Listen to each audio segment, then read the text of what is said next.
Boyle, and I'm quitting alcohol. If you pay close attention to yourself and you look at your behaviors and why you do certain things and your general habits and shit, you learn a lot about yourself. I think I've learnt this lesson before. I think I've done this exact same episode back in day 230 or something.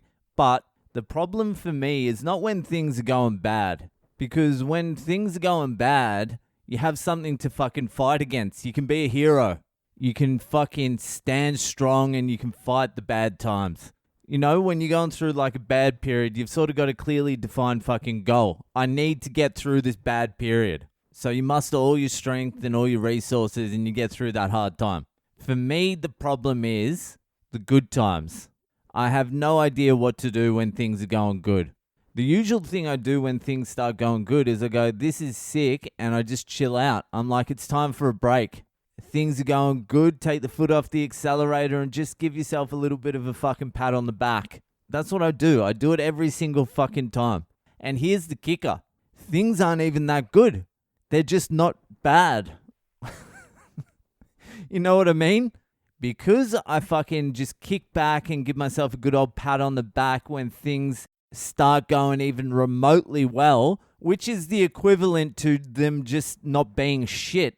I never really get an opportunity to see what things are like when they really go good. Because I'm starting to think what you need to do is, instead of sitting on the couch eating croissants, praising yourself for doing something slightly well, you should probably use the energy you get when times are good to build momentum to create even better times. So life isn't just a shit fight with periodic breaks on the couch.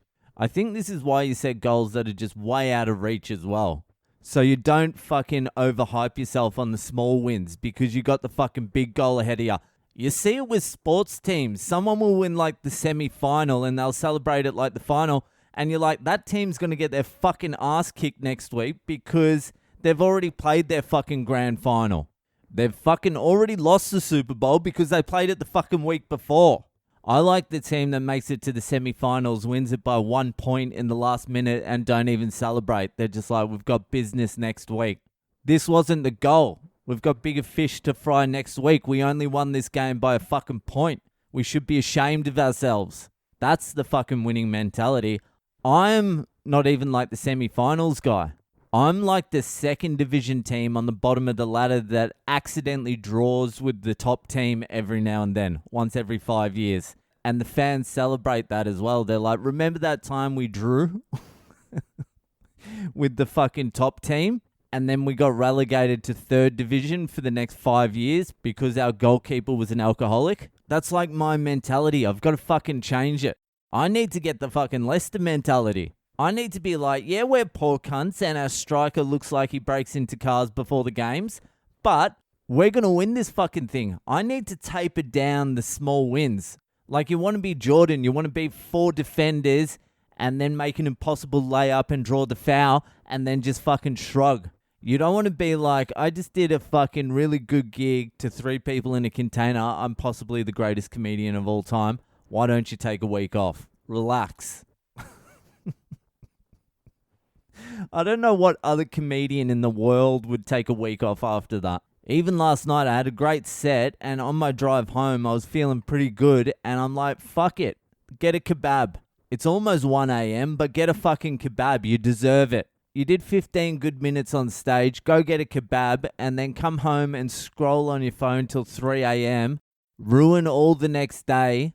Do absolutely nothing today because you've had no sleep. Ruin your fucking routine because you had one good gig. You beat fucking Millwall or something in the fucking third division. I don't know what division Millwall are in.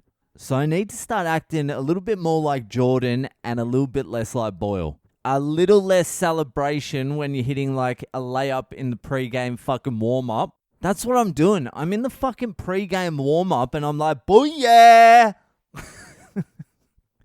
Booyah! And I'm fucking trash talking everyone. And then when the real game starts, I'm asleep on the bench because I've fucking wasted all my energy downstairs. I think I've learned this lesson already multiple times.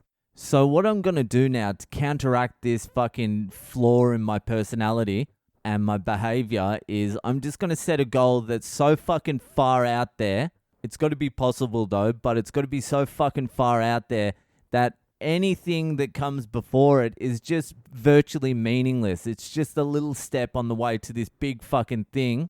Just so I don't eat kebabs at 1 a.m. and take like a week off everything for no particular reason. I only needed a day and a half off, and I took a full week off. It's insane. Anyway, I gotta go fucking celebrate this potty with some fucking pierogies. I'll start my new fucking life tomorrow. Anyway, that's it for tonight. If you're enjoying the podcast, keep sharing it around. People in Ireland, get fired up. People in Scotland, you too.